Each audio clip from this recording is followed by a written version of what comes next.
Officer Ryan Hale thought he had buried his past the day his canine partner Duke vanished without a trace. But on a cold morning in Silver Ridge, he was stunned to find a frail old veteran selling a German Shepherd for $20. The moment Ryan met the dog's eyes, his heart broke. It was Duke, the partner he had mourned for months, kidnapped while he was out of town visiting his mother. The veteran whispered that he had found the animal shot and bleeding, left for dead in a cemetery. What happens next will make you cry, and believe in miracles that walk on four legs. Before we begin, tell me, where are you watching from? Leave your country in the comments. Let's see how far this story travels. The snow had fallen heavy over Silver Ridge, turning the little mountain town into a world of muted gray and white. Officer Ryan Hale, 36, stood by his patrol car near the farmer's market, the breath from his mouth a slow mist in the frigid air. He was tall, broad-shouldered, with the short dark brown hair streaked with silver, and eyes the color of a winter storm. His navy sheriff's jacket bore a thin crust of frost along the seams. For the past 3 months, Ryan had carried an ache he couldn't name, a hollow space left behind the day his canine partner Duke vanished. He'd gone back to his mother's home in Helena for a short visit, a rare weekend away from duty. When he returned, his house had been broken into, door splintered, glass shattered, a blood trail ending at the fence. Duke was gone. Investigators found nothing, no ransom, no leads. Ryan had buried a collar instead of a body and told himself to move on, though every patrol still felt like walking without a heartbeat. That morning, as he walked past the market, something unusual caught his eye. A makeshift sign nailed to a crooked fence post. Dog for sale, $20. The handwriting was shaky, the kind of letters drawn by someone with trembling hands. Sitting on a wooden crate beside the sign was an old man bundled in an army jacket faded by decades of sun and rain. His name, stitched above the breast pocket, read Arthur Blake.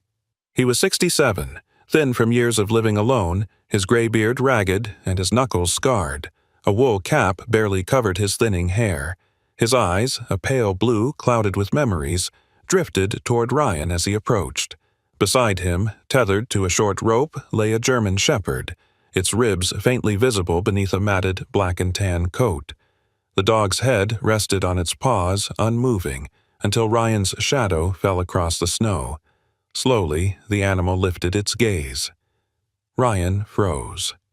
The world seemed to narrow to that single pair of amber eyes, haunted, loyal, impossibly familiar. His chest tightened, breath catching in disbelief. "No," he whispered. "It can't be." Arthur blinked. "You know this dog?" His voice was gravelly, worn by cigarettes and sleepless nights. Ryan crouched, ignoring the sting of snow against his knees. "Duke?" he said softly. The shepherd's ears twitched at the sound of his name. The tail gave one faint thump, uncertain but alive. Arthur shifted on his crate. "That's what you call him? I just been calling him Soldier." Ryan looked up. "Where did you get him?" The old man exhaled a slow cloud of breath, eyes fixed on the ground. "Found him 3 months back. I was at the cemetery up by Hillcrest visiting a buddy's grave. Snow was thick that day. Heard a whimper near the trees. Thought it was a coyote. But when I looked closer, I saw him. Bleeding bad, hole through the shoulder. Someone shot him, left him there to die. Took me near 2 hours to drag him to my truck." Ryan's throat closed. He could see the scar now, barely healed beneath the fur. "He was kidnapped," he murmured. "Someone broke into my place while I was gone. They wanted revenge." Arthur nodded slowly. "Figured it was something like that. He's a fighter, though.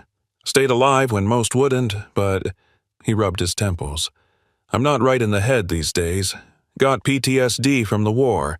Sometimes I wake up shouting. I'm scared one night I'll hurt him without knowing it. He deserves someone steady." Ryan stared at him, torn between gratitude and sorrow. The veteran's words trembled with truth. Arthur reached into his coat and pulled out a small notebook, the pages stained from coffee and rain. "I wrote down when he started eating, when he walked again. Guess I was keeping score. Didn't plan to sell him, but I thought, Maybe someone kind could give him better. Ryan took a shaky breath. How much did you say? $20, Arthur said quietly. I ain't asking for charity. Just enough for gas to get home. Ryan reached for his wallet with trembling hands. The $20 bill looked absurdly small between his fingers. He pressed it into Arthur's glove. This isn't payment, he said hoarsely. It's a thank you for saving my partner. Arthur looked at the bill, then at Ryan. You a cop? Yes, Ryan said. Sheriff's Department. He was my canine. The old man's face softened. Then he's yours, son. Always was. Ryan moved closer to Duke. The dog sniffed his hand, cautious as if testing the memory. When Ryan whispered, You're home, buddy, Duke leaned forward, pressing his head against his chest. Ryan's arms wrapped around the dog, his gloves sinking into coarse fur. For the first time in months, warmth broke through the numbness. Around them, snow drifted in silent flakes. Arthur rose slowly, his knees cracking beneath his weight. Guess I should head out, he said. Good to see him with someone who remembers how to smile. Ryan looked up, eyes wet. You could come by the station sometime. We train service dogs there. Maybe. You'd like to help. Arthur gave a faint, uncertain smile. Maybe. Been a while since anyone wanted my help. He turned to a teenage boy standing a few yards away, half hidden behind a row of crates. Eli, grab the box, will ya? The boy hesitated, then stepped forward. Eli, about 14, with a patched winter coat and hair that refused to stay combed, clutched a cardboard box filled with old dog blankets. His eyes darted between the men, too young to understand, too old to pretend not to feel. Ryan noticed how the boy's boots were worn thin, the toes taped with gray duct tape. Yours? Arthur shook his head. Kid helps me out sometimes. Sleeps at the church shelter. World's tough on strays. 2-legged and 4. Eli set the box down near Ryan. He likes this one best, he said shyly, holding up a torn blue blanket. Used to sleep on it every night. Ryan smiled faintly. Then he'll have it back. Arthur extended a rough hand. Ryan took it firmly. Thank you, he said, for not walking away. Arthur's eyes glistened. Guess we both found something worth saving. Ryan loaded Duke gently into the back seat of his patrol car. The dog whimpered softly, resting his head on the window frame as if watching to make sure the old man was still there. Arthur lifted a trembling hand in farewell. Eli stood beside him, watching the cruiser roll away, exhaust swirling like ghosts in the cold air. For a long moment, neither spoke. Then Eli whispered, Why was he crying? Arthur's gaze stayed on the road. Because, kid, sometimes when you lose hope long enough and it walks back to you on 4 legs, you don't know whether to cry or thank God first. Snow fell harder then, wrapping the market in white silence. The crooked sign fluttered once in the wind, and the words, Dog for sale, $20, faded beneath the snow. Ryan drove through the winding road toward his cabin, Duke's soft breathing filling the car. His hands shook on the wheel, not from cold, but from disbelief.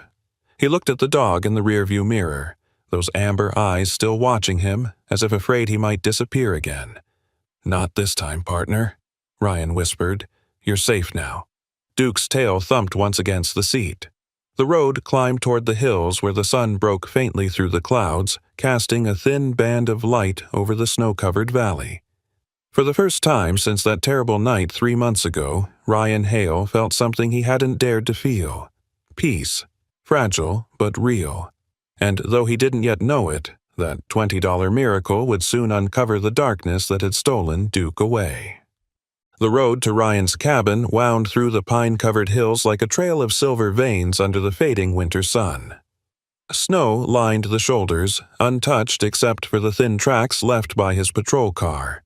Duke lay curled on the back seat, wrapped in a faded blue blanket Arthur had given him.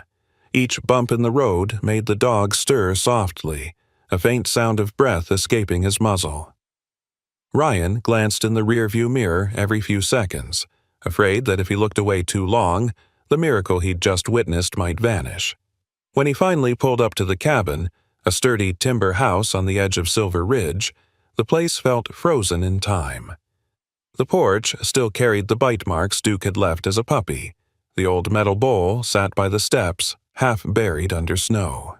Ryan parked the car, stepped out, and the crunch of snow under his boots echoed in the quiet woods. The sky had turned amber gray, the last light catching on the icicles hanging from the roof. He opened the back door. "We're home, partner," he murmured. Duke lifted his head slowly, eyes dull with fatigue but glinting faintly with recognition. Ryan helped him down, one arm under his chest, the other supporting his hind leg. The dog limped slightly but refused to whimper. They walked up the porch together, one man, one survivor, and pushed through the creaking door. Inside, the air smelled faintly of cedar and dust. The photographs on the mantel hadn't been touched since Duke disappeared. Snapshots of training days, missions, the two of them standing proud beside the patrol truck. Ryan knelt and touched the frayed leash hanging by the wall. It was still looped where he'd last left it, waiting for a walk that never came. Duke sniffed the corners of the room, tail low, uncertain. When he reached his old bed, a circular pad near the fireplace, he paused, then turned in a slow circle before lowering himself into it. The sigh that left his body carried months of exhaustion. Ryan crouched beside him, tracing a hand along the healed scar near the shoulder. "You've been through hell, boy," he whispered, "but you made it back." The next morning, Ryan drove Duke to the Silver Ridge Veterinary Clinic.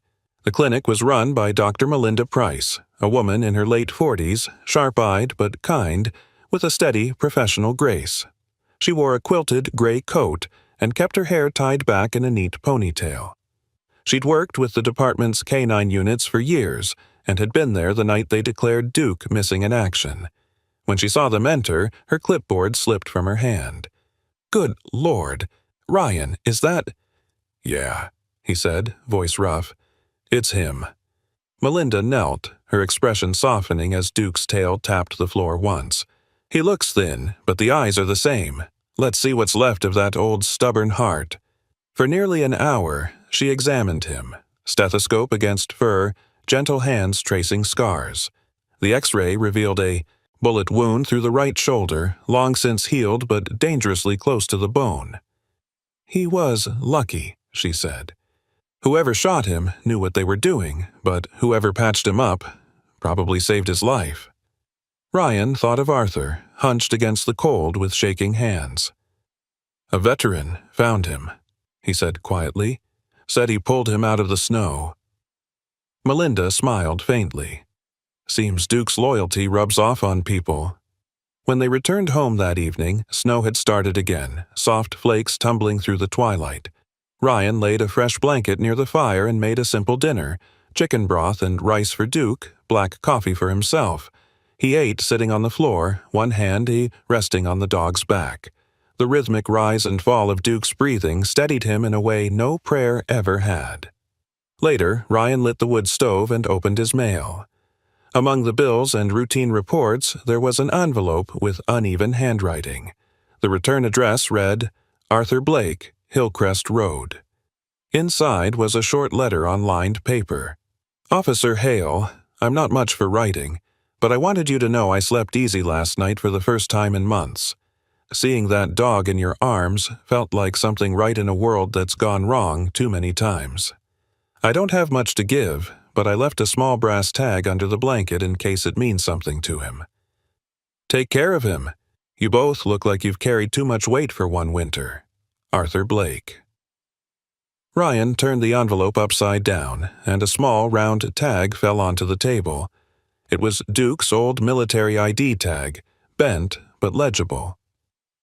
How Arthur had found it was a mystery, but Ryan clipped it back onto Duke's collar where it belonged. That night, he dreamed again of the day he lost Duke. He remembered the faint metallic scent of blood on the floorboards, the broken back door swinging in the wind. He'd knelt there, calling Duke's name until his throat gave out. When the sun rose, he'd sworn vengeance, but vengeance had turned into grief, and grief into numb silence. He woke to the sound of soft whimpers. Duke was standing at the door, tail twitching. Ryan followed his gaze out to the window. Snow blanketed the yard, and across the driveway, faint boot prints led toward the tree line. Fresh, crisp, too large to be his own. His pulse quickened. He stepped onto the porch, scanning the woods. Nothing moved but the snowflakes. "Probably just a hiker," he muttered, though the unease lingered. He made a mental note to check the security cameras he'd installed months ago.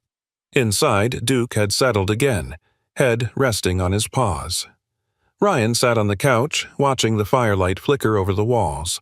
The warmth of the cabin mixed with the scent of old pine, yet the air carried a quiet tension, like the mountain was holding its breath. He glanced at the clock. Midnight. Outside, wind hissed through the trees. He reached for the letter again, reading Arthur's shaky handwriting under the firelight. The words, "something right in a world that's gone wrong," stayed with him. Ryan realized he hadn't felt that kind of rightness in years, not since before the shooting, before the case that took Duke away. He didn't know it yet, but the past had begun to stir again, its shadow stretching long over the snow. For now, though, he leaned back, watching Duke sleep, and whispered, "You're home, partner. That's all that matters tonight." The wind howled softly outside, carrying the scent of snow and pine through the cracks in the window. Inside, man and dog rested side by side, the lost finding the lost. The night in Silver Ridge was so still that even the pines seemed to hold their breath. A thin crescent moon hung above the frozen valley, its light glinting off the snow like shards of glass. Inside the cabin, the only sound was the soft crackle of fire and Duke's steady breathing. Ryan Hale sat by the window, flipping through Arthur's letter again. Something about the veteran's tone haunted him, an unease that seemed to linger between the lines. Then came the sound. A faint crunch outside, slow, deliberate. Ryan's instincts flared instantly. He reached for his flashlight and sidearm from the mantel. The noise came again, closer this time, boots pressing into the snow just beyond the porch. Duke's ears perked up, a low growl vibrating from his throat. "Easy, boy," Ryan whispered, his breath fogging the glass. He killed the lights, cracked the door open, and stepped out into the freezing dark. The air bit against his face. His beam swept across the yard, nothing but white and shadow. Yet the prints were there, large, deep, leading from the tree line to the back fence. Ryan crouched, studying them. The pattern was military grade. Heavy boots, likely tactical issue. Whoever had been here wasn't some lost hiker. He followed the trail as far as the woods, where it disappeared beneath fresh snowfall. Duke stood beside him, sniffing, tail stiff, nose twitching. The dog suddenly barked once, sharp and alert, pointing toward the slope near the creek. But before Ryan could follow, a distant engine revved, a truck speeding away somewhere down the mountain road. He clenched his jaw. "They're watching us." The next morning he collected a plaster cast of the footprint, sealed it in a forensic bag, and drove it to the Silver Ridge Police Department, a modest two-story brick building surrounded by patrol SUVs crusted with salt and ice. Inside, the warm air carried the scent of stale coffee and wet uniforms. His old friend, Detective Laura Finch, looked up from her desk when he walked in. Laura was in her early 40s, sharp-featured and wiry, with sandy blonde hair cut short and practical. She had the dry humor of someone who'd seen too many crime scenes and too few happy endings. Her flannel shirt was half-tucked, a badge clipped at her belt beside a holstered revolver. "Ryan," she said, leaning back. "You look like you haven't slept since Nam." "Found something outside my cabin last night," he replied, setting the evidence bag on her desk. "Footprints. Pattern looks tactical." Laura raised an eyebrow. "Tactical? As in ex-military?" "As in familiar," he said quietly. "Check it against the canine trafficking case from 3 months ago, the one that went cold after their leader escaped." Laura's humor vanished. "The Crossfield crew?" He nodded. "I think they're back, and I think they came for Duke." Laura took the bag, her expression hardening. "You realize if you're right, it means they never stopped hunting." "I know."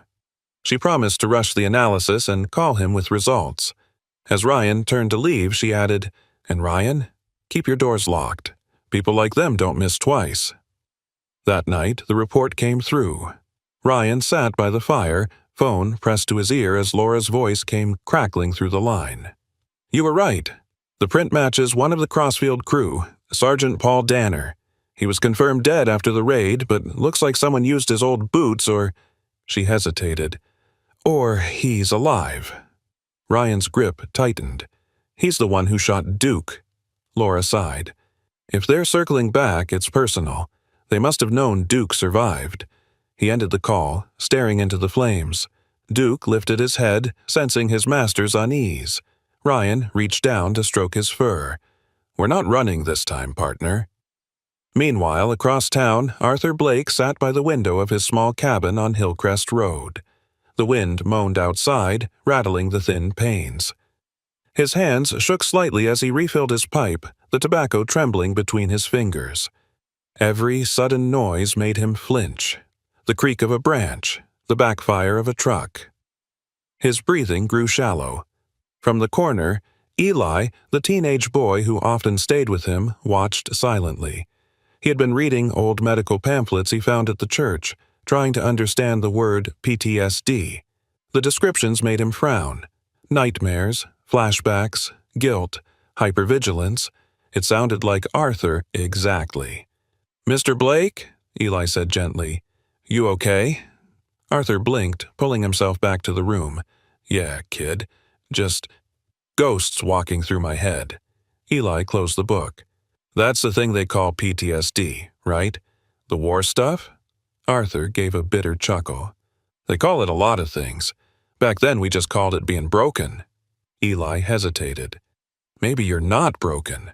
Maybe you just need to know you did something good, like saving Duke." Arthur looked at the boy for a long moment. "You got more faith than I ever did." He forced a smile. "Go on, get some sleep."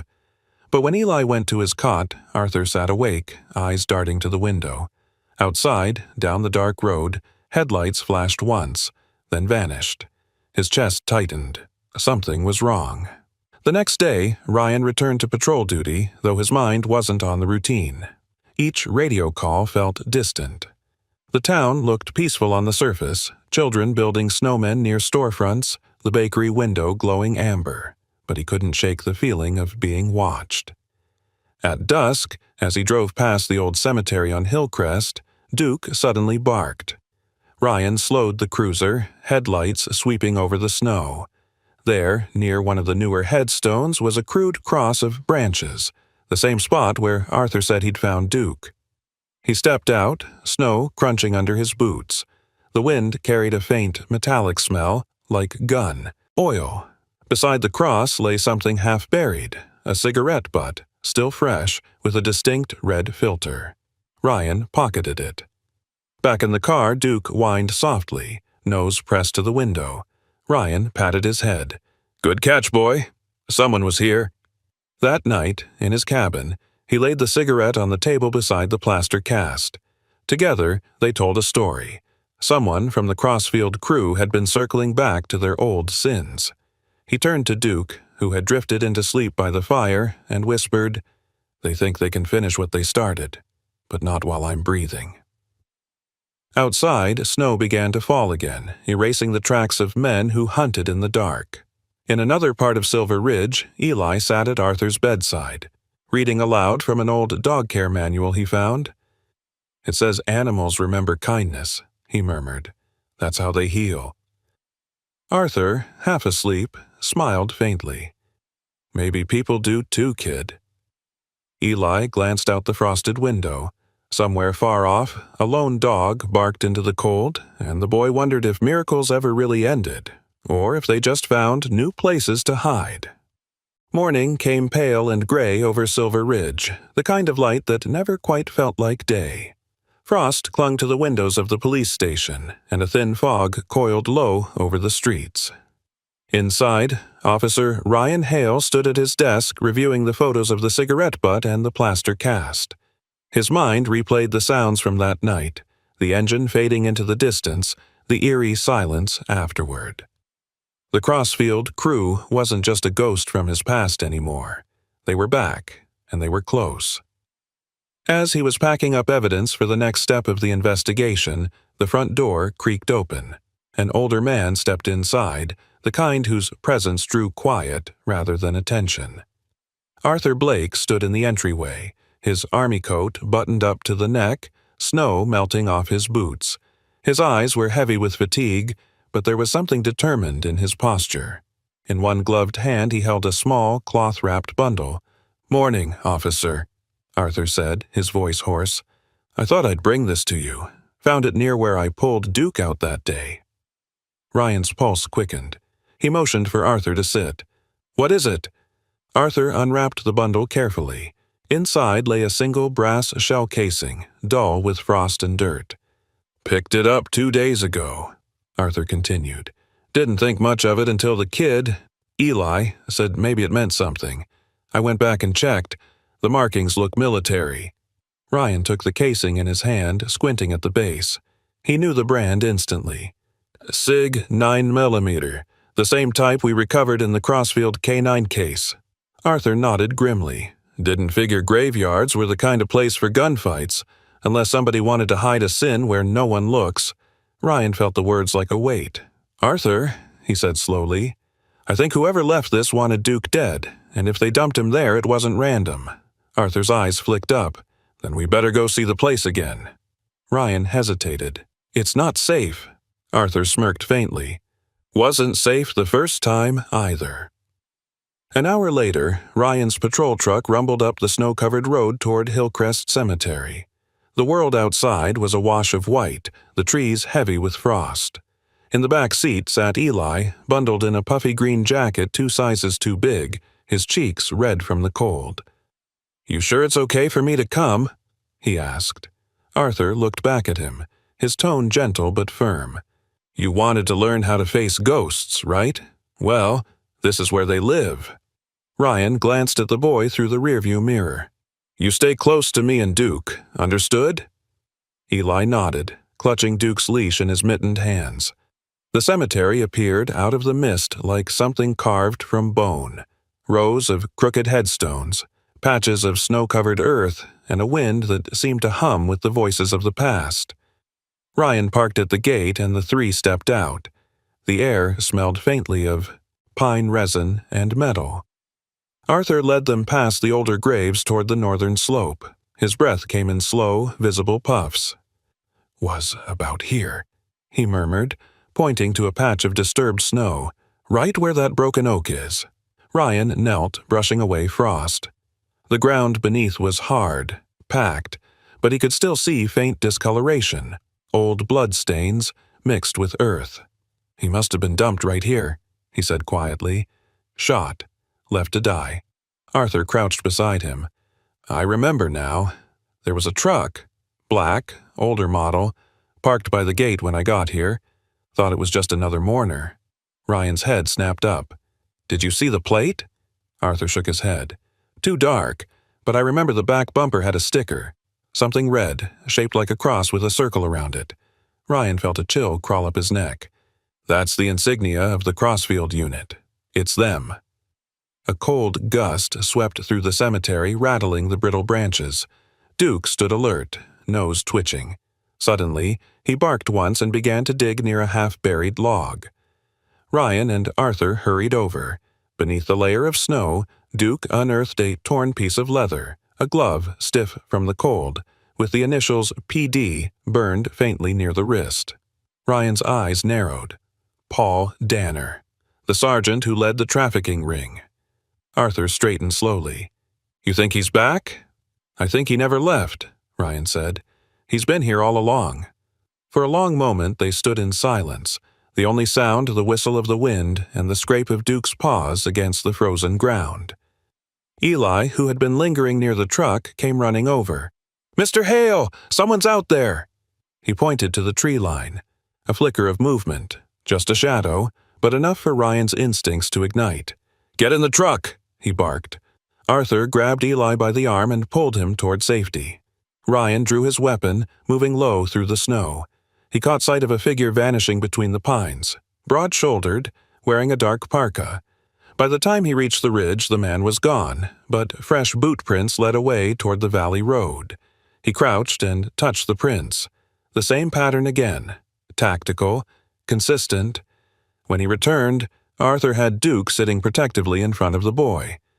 "Whoever it was, they're still watching us," Ryan said. Arthur's jaw tightened.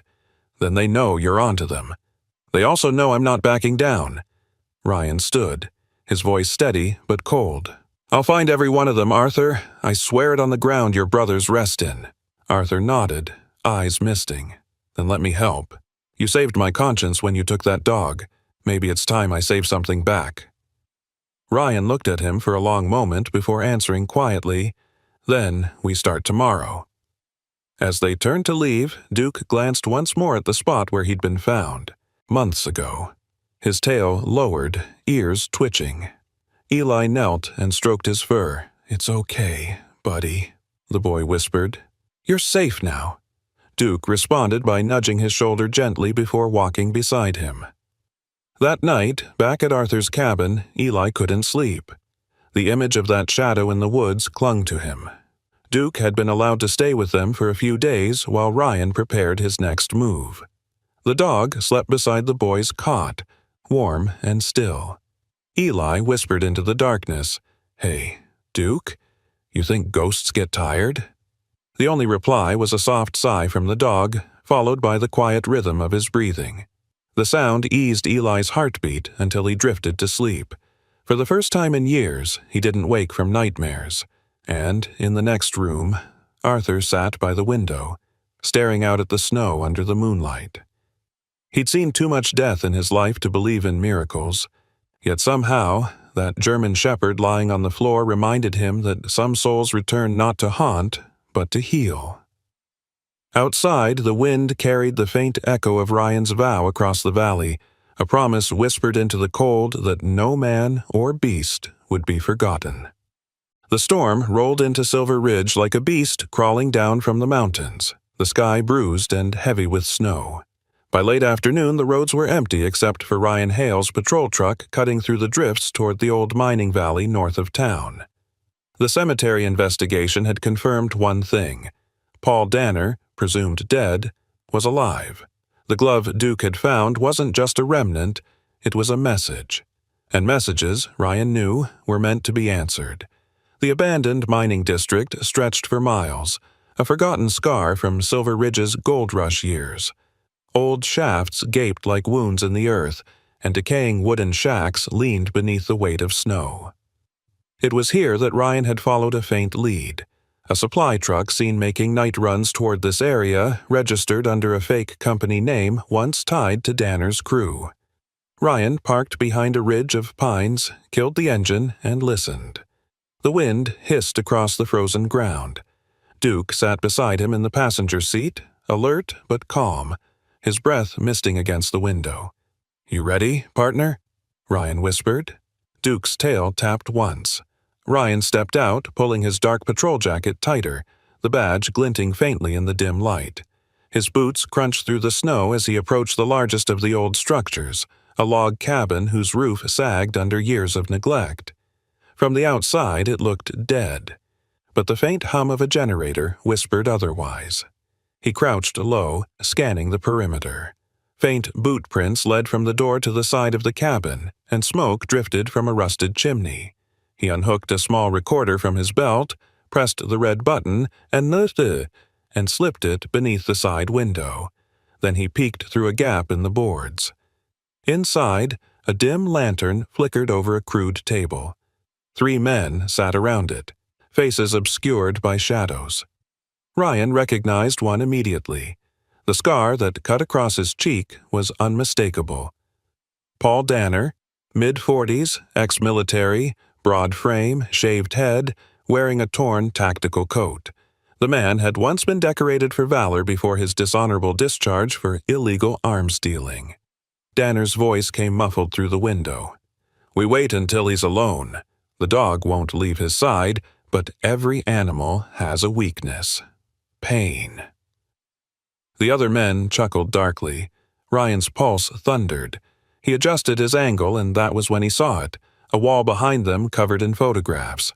He squinted through the fogged glass until one image caught his eye. Duke, chained to a steel post, muzzle streaked with blood, eyes wide and terrified. Another photo showed bullet holes lined up in a wooden board, each numbered as if someone had used him for target conditioning. A sharp pain struck Ryan's chest. He gritted his teeth, steadying his breath. Rage rose like bile, but training kept him still. He pulled out his phone and began snapping photos silently through the crack. Inside, Danner's men kept talking. One of them, a wiry man with a beanie and an untrimmed beard, probably in his 30s, laughed. "He's got no idea we've been watching him. The old vet, too. Guy's jumpy as hell. Probably won't last long if we spook him." Ryan's stomach tightened. They were watching Arthur. He leaned closer, recording every word. But a sudden creak betrayed him, the shift of a plank beneath his boot. One of the men's heads jerked toward the window. "Did you hear that?" Ryan ducked low, heart hammering. A door burst open. Flashlight beams cut across the snow. "Who's out there?" Danner's voice barked. Ryan slid behind the cabin wall, signaling Duke to stay low. The dog moved silently, years of canine training returning like instinct. When the men came around the corner, Ryan was already gone, circling through the pines toward his truck. He climbed in quietly, waited until their lights disappeared, and started the engine just enough to let the wind cover the sound. Back on the road, his hands shook with restrained fury. He gripped the steering wheel, knuckles white. "They hurt you, buddy," he whispered to Duke. "They hurt you, and now they're hunting others. Not again." Duke let out a low whine, his head pressing gently against Ryan's shoulder. The officer exhaled, fighting the tremor in his voice. "We'll stop them. I promise." Back in town, night had fallen completely. Snow blanketed the rooftops, and the lamplight glowed golden through the storm. At the small cabin on Hillcrest, Arthur and Eli sat by a sputtering fire. The wind rattled the windows, making the thin glass tremble. Arthur was lost in thought, his pipe resting unused beside him. Eli, curious as ever, broke the silence. "Mr. Blake, what was it like in the war?" Arthur didn't answer right away. He stared into the flames. "Loud," he said finally. "Not just the guns. The silence after. That's what stays with you, the quiet after someone you trust doesn't answer back." Eli listened carefully. "You lost someone, didn't you?" Arthur nodded slowly. "My best friend. Name was Tom Shepard. We grew up together, joined the same unit. But when things got rough, I started doubting him. Thought he'd crack under pressure. I kept my distance. The night we got ambushed, he pushed me out of the blast zone, saved my life, died doing it." He sighed, voice trembling. "Sometimes I think mistrust killed him as much as the bullet." Eli sat quietly for a moment. Then he said softly, "You trust Duke, don't you?" Arthur blinked, surprised. "Course I do." "Then maybe that means you still trust yourself. Just a little." The old man chuckled, the sound low and warm. "You got a wise head for a kid." Eli shrugged, stroking Duke, who was now lying between them. "He helps me sleep," Eli said. "Before, I used to hear things in the dark, sirens, voices, but when he's here, I just hear his breathing." Arthur looked at the boy, his heart softening. "Guess we're both learning to sleep again." Outside, the snow continued to fall. Later that night, Ryan returned to his cabin. He transferred the audio from the recorder onto his computer, listening to Danner's voice over and over. Each word cut deeper, every laugh a reminder of the cruelty that had nearly killed his partner. But hidden near the end of the tape, just before the noise faded, a phrase caught his ear. "The shipment moves through the old quarry 2 nights from now. If hail gets in the way, bury him there." Ryan leaned back, staring at the glowing screen. So that was their next move. He pulled up the photographs he'd taken. There was one image he couldn't stop staring at. The picture of Duke, chained and bleeding, eyes still defiant. Beneath it, scrawled in black ink, were 3 words. "Still your dog?" Ryan's jaw tightened. He reached for his badge and set it beside the photo. "You're damn right he is," he whispered. The fire popped in the hearth, a spark leaping high before fading to ember. Outside, the storm wailed over the valley, but inside the cabin, the officer and his dog sat side by side in silence, two souls bound by scars, waiting for justice to thaw. The snowstorm broke at dawn, leaving the mountains of Silver Ridge washed in pale light and silence. Ryan Hale stood by his truck outside the police station, the breath in his chest forming small ghosts of steam. The air was sharp, carrying the metallic tang of cold iron. His mind hadn't rested since listening to that recording. 2 nights, they'd said, before the shipment at the quarry. Today was that second night. He adjusted his tactical vest, checking his gear one last time. Beside him stood Detective Laura Finch, dressed in black winter armor, heavy boots, reinforced jacket, radio pinned to her shoulder. Her blonde hair was tied in a tight braid under her cap, and her gray eyes were all focus. "You sure about this?" she asked. "That valley's a graveyard for good plans." Ryan gave a small nod. "If we wait any longer, they'll vanish again. This time, we end it." Laura exhaled, tapping her rifle. "Then we move quiet and fast. Sheriff's office is setting perimeter teams on the East Ridge. You and I take the south approach." Ryan looked down at Duke, who was sitting at his side, muscles taut, eyes locked on the tree line. "He's ready." "Let's hope we all are," Laura murmured. The convoy of 3 police vehicles wound up the narrow road toward the abandoned quarry. Snow whipped across the windshield, and the tires crunched over frozen gravel. As they reached the ridge, Ryan signaled for the engines to cut. The world fell into silence except for the whispering wind through the pines. They advanced on foot, radios low, boots sinking in the snow. Ryan's breath came slow, steady. The old mining yard below was half buried under drifts, rusted trucks, and steel drums scattered like bones. From the distance, a single cabin near the edge of the pit gave off a faint glow. "That's our nest," Ryan said quietly into his radio. "Everyone, hold position." He raised his binoculars. Through the frosted lens he caught movement. 3 men near the cabin, rifles slung, loading crates into a covered truck. Laura crouched beside him. "That's them, all right. You take point, I'll flank right." But before they could move, Duke stiffened, ears pricking up. A low growl rumbled from his chest. Ryan froze, trusting the instinct he had learned never to ignore. A faint click echoed behind them. "Down!" Ryan shouted. Gunfire erupted from the ridge above. Bullets ripped through the air, slicing the snow around them. Ryan rolled behind a boulder, pulling Duke close. Laura returned fire, her rifle cracking through the storm. "They knew we were coming!" she yelled. Ryan peered over the rock, eyes scanning the tree line. Shadows shifted among the pines, men in dark coats moving fast, disciplined. Danner's crew. A round tore into the snow inches from his hand. Ryan ducked back. "They're surrounding us. They've got the high ground." He switched channels. "Team Alpha, push south. We're under fire." Static answered. Then silence. Laura grimaced. "They're jamming comms." Another burst of shots rang out. One round grazed Ryan's shoulder, tearing through his jacket. The sting burned hot and sudden. He gritted his teeth, pressing a hand over the wound. "Just a scratch," he hissed. Then Duke bolted forward. "Duke, no!" Ryan yelled. But the shepherd was already gone, darting through the snow like a shadow, weaving between trees toward the flash of gunfire. A scream split the air. One of Danner's men tumbled from the ridge, his rifle skidding away. Duke had lunged, teeth clamped on the man's arm, pulling him down with raw force. The dog barked once, a deep, echoing sound that seemed to shake the forest itself. Ryan and Laura used the opening to move. They advanced low, firing controlled bursts. The fight became chaos, muzzle flashes, shouts, snow exploding under the storm of bullets. Then, through the smoke, Ryan saw him. Paul Danner, standing near the cabin, rifle raised, his face twisted with rage. The scar across his cheek looked deeper under the cold light.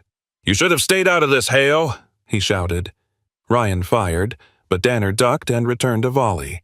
Bullets cracked against the metal drum beside him. Ryan dove behind cover. Duke, bloodied but unbroken, ran to his side. Laura called from across the yard, "Two left, near the truck." She fired, dropping one. The last man tried to flee toward the vehicle but slipped on the icy ground. Ryan saw his chance.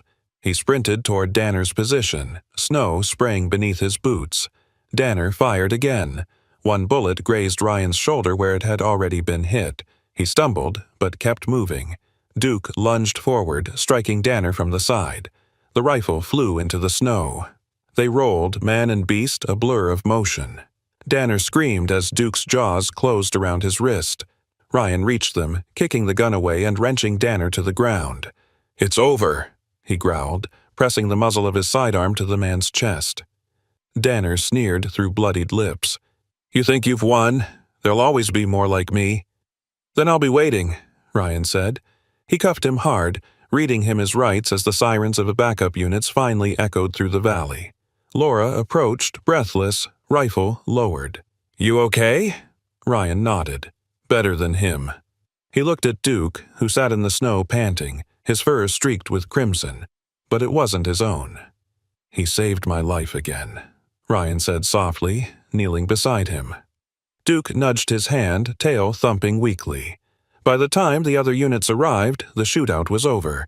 4 suspects down, 2 in custody, including Danner. The quarry was silent except for the hum of idling engines and the faint wail of the wind. As medics checked Ryan's shoulder, he turned to watch Duke resting near the patrol truck, blanket draped over him. His partner's eyes were, half closed, calm. "You did good, boy," he whispered. Back in town, news of the firefight reached Hillcrest quickly.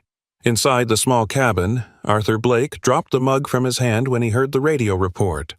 "Shots fired near the Silver Ridge quarry. Multiple suspects detained. K-9 officer wounded, but stable." "Duke," he breathed. Eli, sitting by the window, looked up. "They said he's okay, right?" Arthur didn't answer. He grabbed his coat and keys, his old boots thudding across the floor. "Come on, kid." They drove through the snow, headlights cutting through the mist. When they arrived, the quarry was sealed off by cruisers and flashing lights. Arthur's chest tightened at the sight of stretchers being loaded. He pushed past the tape until he saw Ryan standing beside the truck. "Ryan!" he called out. The officer turned, surprised. "Arthur, what are you—" But Arthur didn't let him finish. His eyes had already found Duke, lying in the back of the truck under a thermal blanket, tail flicking lazily. The old man's lips quivered. He reached out a trembling hand, brushing Duke's fur. "He's alive," Arthur whispered, voice breaking. Ryan smiled faintly. "Takes more than bullets to stop him." Arthur turned away, tears freezing on his cheeks. "I've seen too many men die in front of me. Never thought I'd see something live and make me believe again." Eli stood beside him, watching Duke's chest rise and fall. For the first time in a long while, the boy saw Arthur's face at peace. Snow began to fall again, soft and silent, covering the crimson stains of battle. In the distance, the valley lights flickered like stars, and for that one fragile night, Silver Ridge finally slept without fear. The snow outside the Silver Ridge Sheriff's Office had begun to melt, dripping from the eaves in slow, rhythmic beats. Inside, the fluorescent lights flickered above the interrogation room, their cold glow washing everything in sterile gray.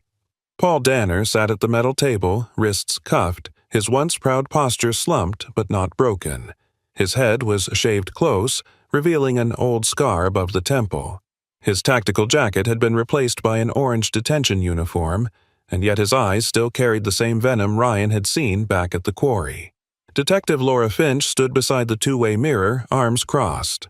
Ryan sat opposite Danner, elbows on the table, his left shoulder bandaged from the gunshot. He said nothing at first. The silence stretched, broken only by the faint hum of the ceiling vent.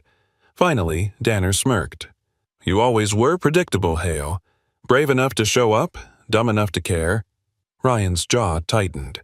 "You've got one chance to talk. Make it count." Danner leaned back in his chair, the cuffs clinking softly. "Talk? Oh, I'll talk. Hell, I've been waiting years for this moment.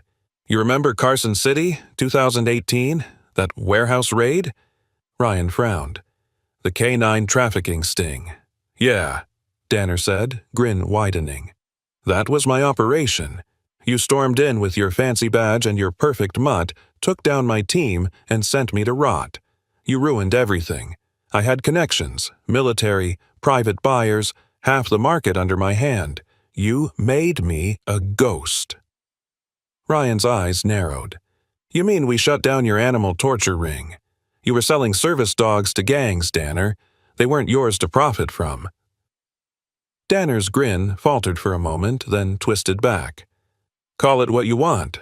Those dogs were tools. You broke the deal, Hale. You embarrassed me. So, when I heard you'd gone home for a few days, I figured I'd send a little message. Ryan's stomach turned. You broke into my house. Not me, Danner said. My boys. They found that shepherd of yours sitting by the door like a good little soldier, loyal to the end. He paused, studying Ryan's face. We took him. Thought we'd train him to hunt you, Poetic Justice, right? But he was too loyal. He fought back. Bit two of my men before I shot him myself. Left him bleeding in that graveyard for you to find. The room fell silent. Even Laura's hand froze on her notepad. Ryan's eyes dropped to the table, his fists clenching. For a moment, the sound of wind outside filled the gap between words. You shot him, Ryan said quietly. Danner tilted his head. Didn't kill him, though. Guess even the devil didn't want him. Or maybe something else did. Ryan rose slowly, the chair legs scraping against the concrete. He walked to the window, his reflection staring back from the glass. He took a deep breath, then turned around. His voice, when it came, was low but steady. You know what's funny, Danner? You did everything to destroy him. But he survived. You tried to erase loyalty, and instead you proved it's stronger than hate. Danner sneered. Save the sermon for the papers. Ryan stepped closer, his shadow falling over the table. No, I'll save it for the next canine we train in his honor. Every time one of them saves a life, you'll know you lost. Danner's smirk faltered at last. You think that mutt forgives you for what you put him through? Ryan crouched slightly, meeting his eyes. I don't think he needs to forgive me, because Duke doesn't carry hate the way you do. That's the difference between animals and monsters. Laura tapped the glass twice, a signal that time was up. Ryan straightened, giving Danner one last look before walking out. Outside the interrogation room, Laura followed. That's enough, Ryan. We've got his confession recorded. He'll never see daylight again. Ryan nodded absently. That's not what I wanted. Then what did you want? To understand how people lose their humanity. Laura sighed. Maybe it's not your job to understand it. Maybe it's your job to stop it. He didn't answer. Through the narrow window, he could see Duke waiting in the hallway, alert, tail wagging softly. The sight cracked the tension inside him. He knelt and ran a hand along the shepherd's neck. They couldn't kill it, could they? He whispered. Not the loyalty, not the light. Duke pressed his head into Ryan's hand, eyes calm and forgiving. Later that afternoon, Ryan sat at his desk writing the final report. The clock ticked steadily above him. His shoulder throbbed, but the pain felt distant, dulled by the quiet weight of closure. He looked at the old photo pinned on the board. Him and Duke in uniform, years younger, proud, and unstoppable. He placed the new case file beside it, stamped closed in red ink. For the first time in months, he exhaled without shaking. At Hillcrest Cabin, the light from the wood stove flickered against the walls. Arthur was fixing Eli's coat near the fire while the boy sat at the small wooden table, writing in a worn notebook. Duke lay curled near his chair, eyes half closed. Eli looked up. Mr. Blake, do you think dogs remember pain? Arthur glanced over, thoughtful. Maybe, but I think they remember love better. Why do you ask? Eli smiled faintly. Because I'm writing about Duke, about what happened. So kids will know that even when someone hurts you, it's still okay to protect them. That's what forgiveness looks like. Arthur blinked, surprised by the boy's quiet wisdom. That's a good story to tell. Eli scribbled another line, his pencil scratching softly across the page. "I'll call it The Dog Who Chose to Forgive." Arthur chuckled. "Sounds like a story the world needs." Outside, the night deepened. Snow drifted gently past the window. Duke stirred, as if hearing his name, and rested his paw against Eli's foot. The boy looked down and smiled. "See? He agrees." In the distance, a faint siren echoed through the valley. One more criminal caught, one more wound closed. And in the cabin's warmth, man, boy, and dog shared the same silent truth, that sometimes the bravest kind of strength is choosing peace after the storm. Winter returned to Silver Ridge like an old ghost that refused to rest. The courthouse, a solemn red brick building in the center of town, stood under a gray sky heavy with snow. Reporters crowded the steps, their breaths forming clouds as cameras flashed and microphones jutted forward like bayonets. Inside, the air buzzed with quiet anticipation. The scent of paper, coffee, and wool coats filled the courtroom. Officer Ryan Hale sat at the witness bench, wearing his navy blue uniform, the badge polished to mirror brightness. His shoulder was still healing beneath the fabric, but his posture was steady. Beside his chair, Duke lay at his feet, tail curled, his fur gleaming under the courtroom lights. The scar along his flank was visible even through the sheen of his coat, a living mark of what they had survived together. The judge, Marion Keller, an older woman in her 60s with sharp features softened by kindness, presided over the trial. Her silver hair was tied neatly in a bun, and her gavel rested gently against her palm. To her right sat the jury. Farmers, teachers, townsfolk, their expressions grave as they listened to the murmurs of the case that had shaken their quiet valley. Across the room sat Paul Danner, the man whose crimes had finally been laid bare. His orange jumpsuit seemed to drain the last of his arrogance, though the glint of defiance still lingered in his eyes.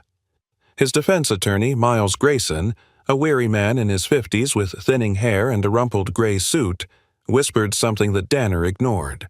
The prosecutor, Elaine Morris, stood poised at her table, mid-40s, tall, with dark hair cut clean at her shoulders and eyes that missed nothing. She adjusted her papers, then turned toward the jury. "Ladies and gentlemen," she began, her voice carrying the calm authority of someone who had seen too much injustice to be easily shaken. "Today, we close a story that began not with greed, but with cruelty. A man who saw loyalty as weakness and compassion as a weapon, but the very thing he tried to destroy, love, became the key to his downfall." She nodded toward Ryan and Duke. "You've all heard how Officer Hale's canine partner was kidnapped, shot, and left for dead. How a retired veteran found him, nursed him back to life, and how that same dog later helped uncover the evidence that brought this entire trafficking ring to justice." At that, the courtroom shifted. Every camera lens turned toward Duke. He raised his head slightly, alert but calm, as if understanding that this moment was his too. The prosecutor smiled faintly. "They called him a useless dog, but I call him what he truly is, a hero." Judge Keller nodded. "Proceed." Elaine turned to Ryan. "Officer Hale, could you please recount for the court how Duke's actions led to the arrest of the defendant?" Ryan cleared his throat. "After recovering Duke, I noticed his behavior changed. He'd growl at certain scents. Metal oil, synthetic leather, all materials used in the smugglers' cages. We followed the trail to a cabin near the quarry, where Duke uncovered physical evidence linking Danner to the ring. Without him, we would have had nothing solid." Elaine glanced at the jury. "A bond built on loyalty, ladies and gentlemen, stronger than fear." The defense rose next. Miles Grayson shuffled his papers. "Officer Hale, surely you understand that attributing investigative capability to an animal is sentimental? Isn't it true that you could be projecting human intention onto instinct?" Ryan didn't flinch. "Maybe, but that instinct saved lives, and I've learned that sometimes instinct is just another word for truth." A quiet ripple moved through the room. The judge raised a brow, suppressing what might have been the smallest hint of approval. The trial continued for hours. Evidence was presented. The photos from the cabin, the voice recordings, the bullet casing found at the cemetery. Every piece was laid bare until the weight of proof became impossible to ignore. When Elaine finally rested her case, she said softly, "Your Honor, I believe even the scars on that dog speak louder than the defendant's excuses." Outside, the snow began to fall again, blanketing the courthouse steps. Inside, the jury returned after deliberation. The foreman, a middle-aged teacher with nervous hands, stood and spoke clearly. "We find the defendant, Paul Danner, guilty on all counts: illegal trafficking, animal cruelty, and attempted murder." The room erupted in applause before the gavel brought silence again. Danner slumped in his seat, his last shred of arrogance gone. Ryan sat motionless, only his hand resting on Duke's head, fingers trembling with quiet relief. Then, unexpectedly, Judge Keller turned to the audience. "Before we close this session, there's someone who asked to say a few words." All eyes shifted as Arthur Blake rose from the second row. The old veteran wore his formal military jacket, metals faintly clinking as he walked to the stand. His posture, once burdened by war and memory, was straight again. "Your Honor," he began, voice low but clear, "I'm not here as a witness or a hero. I'm here as a man who thought his time had passed. When I found that dog dying, I figured maybe saving him was my last good deed, but I was wrong." He paused, glancing at Duke, who met his gaze with soft amber eyes. "Because I didn't just save him, he saved me. Taught me that even broken things can trust again, taught me that love doesn't end where pain begins." The courtroom was still, even the cameras lowered. Arthur swallowed hard. "So, if anyone's asking what $20 is worth, it's worth a second chance, for all of us." The audience stood, applause swelling until it echoed through the marble halls. Ryan bowed his head slightly, emotion tightening his chest. Judge Keller struck her gavel, once, but couldn't hide her smile. "Well said, Mr. Blake." Outside the courthouse, the snow had thickened into gentle flakes. Reporters surrounded Ryan as he stepped onto the steps with Duke at his side. Flashbulbs went off in bursts, and one headline already printed on the afternoon edition fluttered in the wind. "The $20 dog who solved a crime." Ryan glanced down at Duke, whose ears twitched at the noise. "You ready for your spotlight, buddy?" he murmured. Duke barked once, tail wagging, as if answering yes. Across the street, Arthur and Eli stood watching. Eli held a small envelope in his gloved hands, the scholarship letter from the Police Youth Foundation, awarded for his bravery in helping alert authorities during the early investigation. His eyes glowed with pride. Arthur patted his shoulder. "Looks like we've both got second chances, huh?" Eli grinned. "Guess so. Maybe one day I'll be a cop like Ryan, maybe with a dog like Duke." Arthur chuckled. "Then you'll do just fine, kid." As the sun began to set, the three of them, the officer, the old soldier, and the boy, stood watching the courthouse lights fade into gold beneath the snowfall. And, for the first time, Silver Ridge felt whole again. Spring thawed the last snow from the mountains around Silver Ridge, leaving the valleys alive with the scent of pine and wet earth. The town, once haunted by gunfire and grief, had found something new to rally around. On the edge of the old forest road, where the ruins of an abandoned ranger outpost once stood, a new wooden sign had been raised. Camp Duke, K-9 Rescue and Training Center. The idea had been Ryan's, born in the quiet hours after the trial. He couldn't shake the feeling that the story of Duke shouldn't end with a courtroom headline. Too many service dogs were left behind, retired, injured, or forgotten after years of loyalty. He wanted to build a place where those dogs could heal, retrain, and help others do the same. Ryan stood by the gate on opening day, his navy jacket replaced by a simple brown field coat. He looked more at peace now, though the faint scar on his shoulder remained visible beneath the collar. The wind carried the sounds of barking from the training field behind him. Strong, clear, full of life. Beside him, Duke trotted happily, wearing his new harness engraved with silver letters, "Found, not lost." The scar along his side had faded into a faint ridge, barely visible under the golden sheen of his fur. Arthur Blake arrived next, stepping out of a pickup truck with a slow but steady gait. He wore his old military jacket, medals polished and pinned to his chest, though he'd traded his usual stoicism for a quiet smile. "You sure about this, officer?" he asked, glancing up at the sign. Ryan smiled. "It's not just mine anymore, Arthur. It's ours." Arthur looked at the large open space, fenced fields, small kennels, a cabin built near the woods. "Never thought I'd see a place like this again," he murmured. "Not after the war. Feels like redemption." "That's exactly what it is," Ryan said. "And I can't think of anyone better than you to teach these dogs, and maybe the vets who train with them, how to trust again." Arthur chuckled softly. "Guess I'll have to start learning too."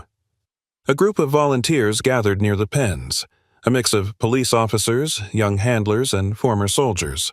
Among them was Eli, now 15, taller, his once nervous energy replaced with quiet determination. He wore a denim jacket with a stitched patch that read Junior Trainer. His hands gently brushed the back of a small shepherd puppy with mismatched ears. "Easy, Luna," he whispered. "You're safe here." When he saw Ryan and Arthur, Eli waved. "We're ready for the next group." Ryan nodded and walked over. "Looks like you've already got the hang of things." Eli grinned. "I've been watching Duke. He's the best teacher." Duke barked as if in agreement, tail sweeping the dirt. The first group of rescues arrived that morning. 6 canines from across the state, each with a different history. One had been abandoned after injury, another retired early from a Toshine police department that couldn't afford care, and a few rescued from illegal training operations. They were wary, nervous, their eyes flicking to every movement. Ryan approached slowly, letting Duke lead. The old shepherd moved with calm assurance, tail low, posture relaxed. The other dogs watched him, sniffing the air. Within minutes, the tension eased. One limped forward, nudging Duke's shoulder. The moment was small, but powerful. The silent understanding between those who had known fear and survived it. Arthur leaned on the fence, his voice quiet. "He's a natural leader, that one. Some dogs follow commands. He follows purpose." Ryan smiled. "Maybe he learned that from us." Throughout the day, they worked side by side, Arthur teaching the volunteers discipline and calm handling, Eli helping socialize the pups, and Ryan overseeing the Foundation's operations. By evening, the camp glowed with the warmth of lanterns. The dogs rested in their new shelters, their breathing soft and steady under the starlight. Inside the main cabin, Arthur poured 2 cups of coffee and handed one to Ryan. "You ever think you'd end up running a place like this?" Ryan chuckled. "Never, but I can't think of anything else I'd rather do."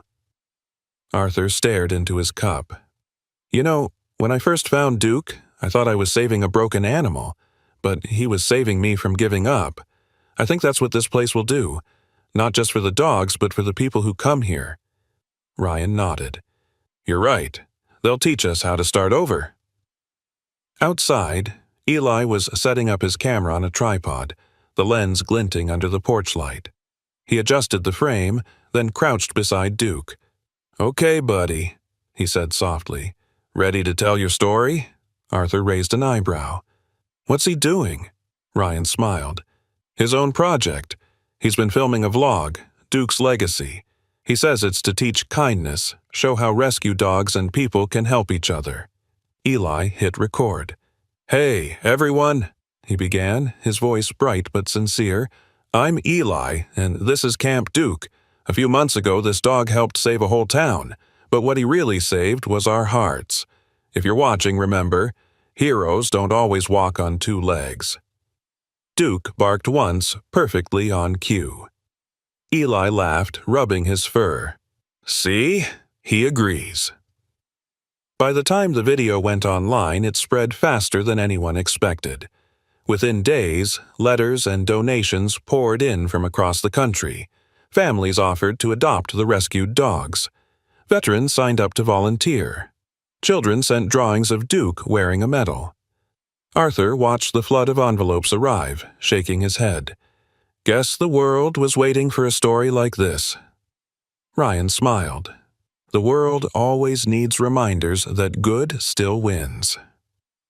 That evening, the three of them stood by the training field watching the sun sink behind the trees. The air was filled with the sounds of happy barking and laughter from volunteers. Arthur broke the silence. You ever wonder why it had to happen this way? The pain, the loss, the fight? Ryan looked at him, then at Duke sitting quietly between them. Maybe because some stories need to be broken before they can be whole. Arthur nodded slowly, and some hearts too. As twilight deepened, Eli turned the camera toward the horizon. The final frame of his vlog captured the three of them, the man who rebuilt trust, the boy who believed, and the dog who had never stopped loving. Across the top of the screen, he added a single caption before uploading. This is where healing begins. A year passed since the snowstorm that had once nearly taken everything. Winter had returned to Silver Ridge, but this year it came softer, less a season of grief, more a season of remembrance. The town had changed. The air itself carried a gentler kind of silence, one filled with gratitude instead of ghosts. The morning sky hung pale and bright over the Hillcrest Military Cemetery, where rows of white crosses stretched across the valley like frozen waves. Ryan Hale stood before one of the memorial stones, his dark overcoat dusted with fresh snow, his gloved hands holding a wreath of cedar and blue ribbons. He was older in ways that didn't show, calmer, steadier, the kind of peace that comes only after walking through fire.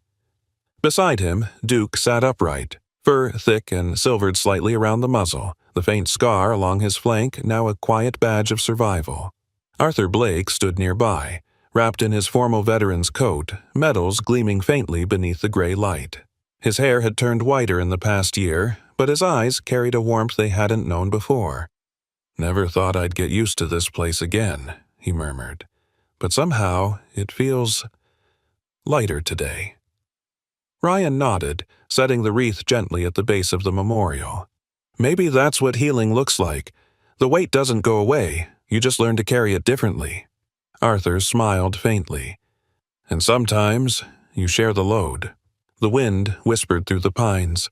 Snow drifted down in slow spirals, dusting Duke's back.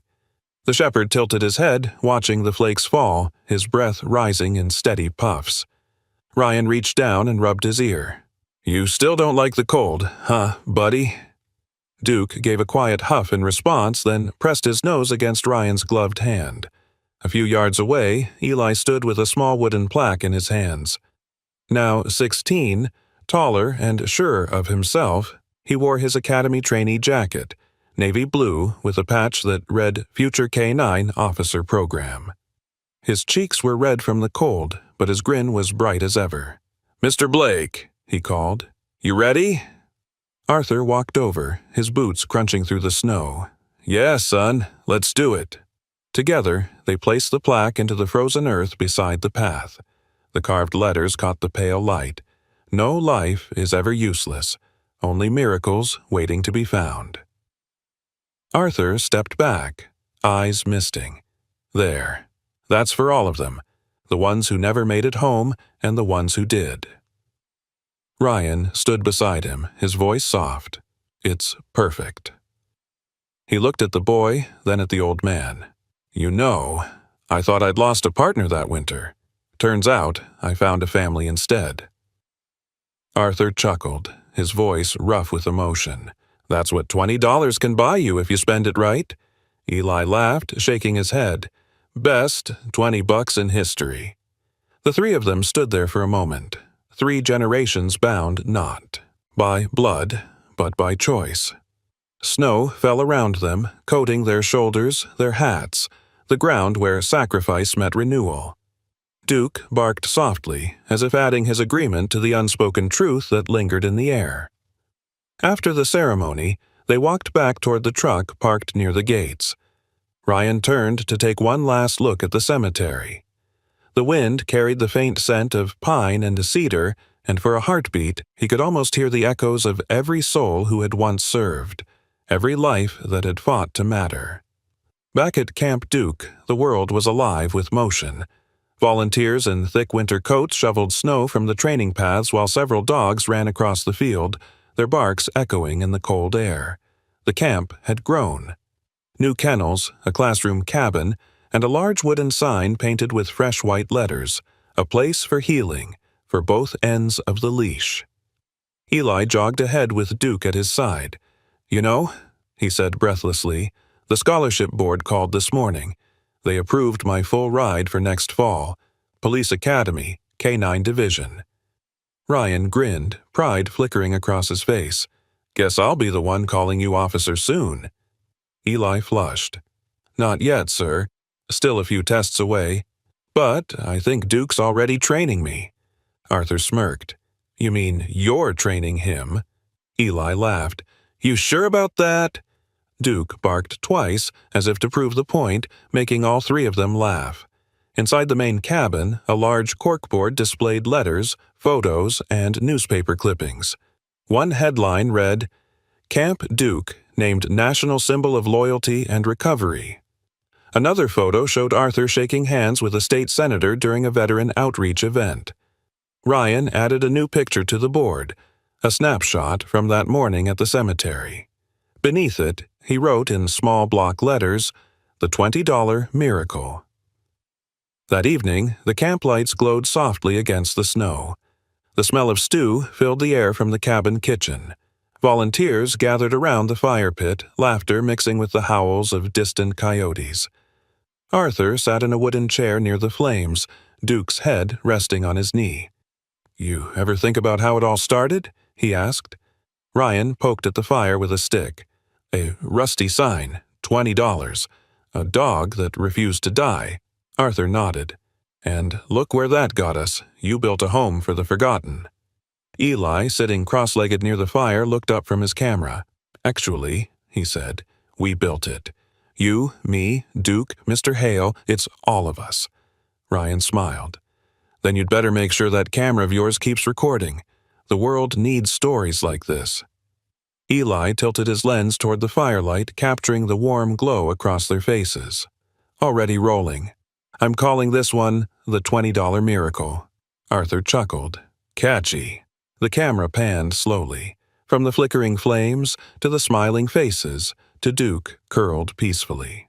Between them, snow drifted in gentle waves beyond the fence, and somewhere in the distance a church bell rang, echoing through the valley like a blessing. Ryan lifted his cup of coffee toward the fire. "To second chances," he said quietly. Arthur raised his tin mug. "To family." Eli lifted his own. "To miracles that don't cost much, but mean everything." Duke barked once, sharp and bright, like punctuation to a prayer. The fire crackled, sparks dancing up into the night sky until they vanished among the stars. Sometimes God's miracles don't come with thunder or light.